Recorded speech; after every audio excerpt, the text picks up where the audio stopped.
Hello everyone, welcome to my new another video. কেমন আছেন সবাই? আশা করছি সবাই ভালো আছেন, আমিও ভালো আছি। তো আজকে 1.5 মাস পর স্বাক্ষর আজকে ফিরছে ওর হোস্টেলে।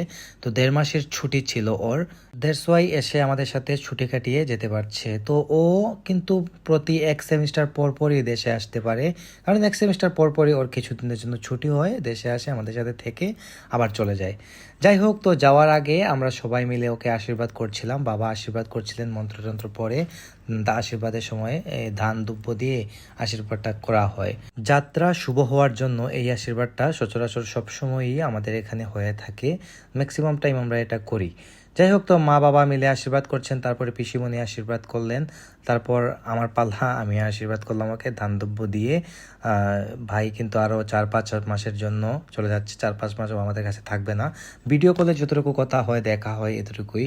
আমার দুই ভাই দেশের বাইরে, আপনারা জানেন, দেশে না থাকলে ভিডিও কলেই দেখা সাক্ষাৎ কথাবার্তা এগুলোই। যাই হোক, তারপর আমরা বের হওয়ার জন্য প্রিপারেশন নিচ্ছিলাম। স্বাক্ষরের দিকে টাকা গুনছিল, এই টাকাগুলো ও পেয়েছে আশীর্বাদ পাওয়ার পর, মানে আশীর্বাদ করে কিছু একটা দিতে হয়। তো আমরা সবাই ওকে কিছু কিছু করে টাকা দিয়ে দিয়েছিলাম। তারপর বলতে যে এই টাকা দিয়েও কী করবে, তো বাবা বললেন পকেটে রেখে দে। তারপর আমরা বের হয়ে গিয়েছিলাম। এদিকে অনবরত কিন্তু বৃষ্টি হচ্ছিল, 10 মিনিটের জন্য মনে হয় একটু থামছিল, তখনই আমরা বের হলাম। এদিকে মা ওকে আদর টাদর করে দিচ্ছেন। সবারই মন টন খারাপ গাইজ, বুঝতেই তো পারতেছেন, ছোটো ভাই আমাদের, ও চলে যাচ্ছে। যদিও 4-5 মাসের জন্য যাচ্ছে, কিন্তু যাচ্ছে তো কিছুদিন তো আমাদের সাথে থাকছে না, তো 4-5 মাস পরে আবার চলে আসবে।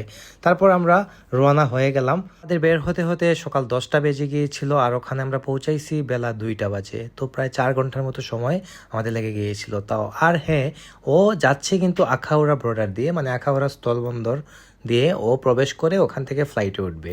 তো ইমিগ্রেশন করার আগে এখান থেকে লাগেজগুলো স্ক্যান করতে হয়। স্ক্যান করতে যদিও অনেকটা সময় লেগে যায় নাই, খুব তাড়াতাড়ি কিন্তু বের হয়ে গিয়েছিল, বের হয়ে যাচ্ছিল ইমিগ্রেশনের দিকে। তো আমরা ওকে নিয়ে যাচ্ছিলাম, ও বারবার বলছিল যেতে হবে না, কিন্তু ওখানে কিন্তু একজন এলাও, তারপরও আমি যাচ্ছিলাম। তো ওখানে যাওয়ার পর বিজিবি আটকায় বললো যে একজন যেতে পারবে, তাই বাবা গেলেন ভেতরে, আর আমি বের হয়ে চলে এলাম। এখান থেকে কিন্তু ভিডিও করা মানা, আমি একটু জুম করে আপনাদেরকে দেখিয়ে দিলাম। ওদিকে বাবা নিয়ে যাচ্ছেন ওকে। তারপর আমি এখানে কিছুক্ষণ অপেক্ষা করতে করতে ওরও কিন্তু ইমিগ্রেশন হয়ে গিয়েছিল, তারপর বাবা আসলে আমরা চলে এলাম। তো আজকে ভিডিওটি কেমন লেগেছে আপনারা অবশ্যই কমেন্ট করে জানাবেন। দেখা হচ্ছে নেক্সট ভিডিওতে, ততক্ষণ ভালো থাকুন, সুস্থ থাকুন। Thank you so much for watching.